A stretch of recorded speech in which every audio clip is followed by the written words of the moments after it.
Kia ora, in the headlines, Eurozone members have agreed to lend Spain up to 100 billion euros to shore up its failing banks.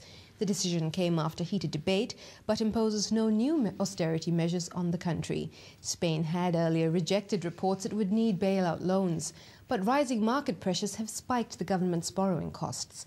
The exact loan amount will be determined following independent audits later this month.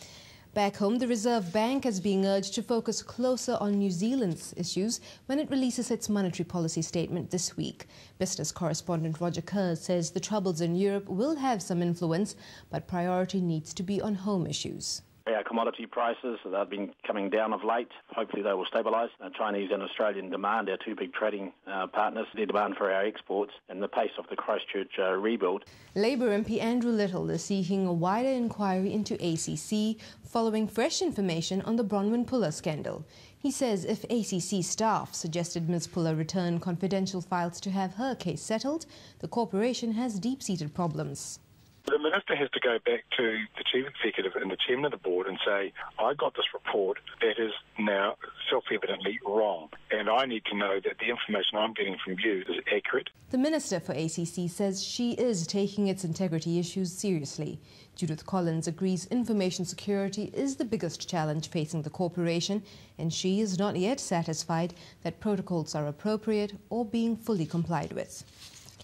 Renas Salvas are pondering a new dilemma: how to safely remove the wreckage from the Astrolabe reef. They're a month ahead of schedule, and with all the accessible containers already cleared from the ship's bow, Maritime New Zealand says there are concerns large parts of the exposed structure could fall into the water beside the reef. There's concern that Australia's pension scheme will lure people across the Tasman. Peter Nielsen from the Financial Services Council says unless something is done, we may lose the taxpayers needed to fund the current superannuation scheme. The reality is we need to think about these things well in advance so people know where they stand. So, a young person, we can tell them quite honestly, this is what you're going to be able to get from the government. Christchurch residents are taking their fight against Sarah's land decisions to the United Nations. The wider Earthquake Communities Action Network, or We Can, has developed a template letter for people to send to the World Agency. Spokesman in Kaiapoi Red Zoner Brent Cairns says zoning has breached their right to choose where they live. The country's top coroner wants suicide reporting to be more open. It's reported there are between 500 and 600 suicides every year, and Judge Neil McLean says the taboo surrounding the subject is not working. After a coroner's looked at a matter, there's a case for some more open reporting in that area. Libyan elections have been postponed until early next month due to major logistic difficulties. It will be the country's first national poll since the overthrow of Muammar Gaddafi last year. In France, the political left has surged ahead in yesterday's legislative elections.